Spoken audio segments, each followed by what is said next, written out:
법관으로는 처음 탄핵 심판을 받게 된 임성근 부산고등법원 부장판사가 오늘 임기를 마쳤습니다.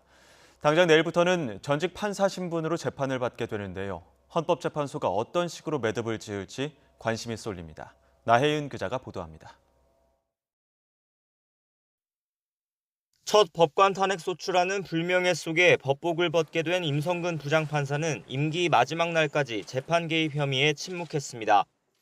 퇴임 이틀 전 법원 내부망에 심려를 끼쳐 송구스럽고 자신 때문에 고통이나 불편을 겪은 사람에게 용서를 구한다는 글을 올렸지만 탄핵 소추에 대해선 아무 언급도 없었습니다. 임 부장판사의 임기가 끝나면서 현직 판사에 대한 초유의 탄핵 심판은 이제 전직 법관을 대상으로 진행됩니다.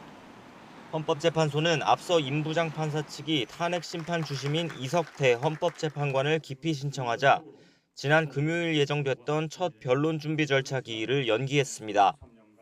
임 부장판사 측은 이 재판관이 지난 2015년 세월호 참사 특별조사위원회 위원장을 맡았고 민주사회를 위한 변호사 모임 회장을 지낸 이력을 문제 삼고 있습니다. 탄핵소추 사유에 박근혜 전 대통령의 이른바 세월호 7시간 의혹과 민병 관련 재판에 관여했다는 내용이 포함된 만큼 공정한 심판을 기대하기 어렵다는 겁니다. 헌재는 이르면 이번 주 기피 신청에 대한 결론을 낸 뒤 다시 준비 절차 기일을 정할 것으로 보입니다.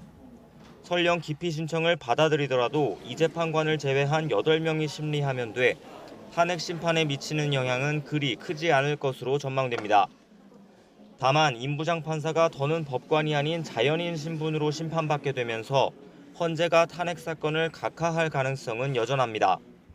앞서 재판 개입 의혹과 관련해 중대한 법률 위반이 없었다는 취지로 답변서를 냈던 임 부장판사 측도 이미 임기가 끝나 탄핵에 실익이 없다는 주장에 힘을 실을 가능성이 큽니다.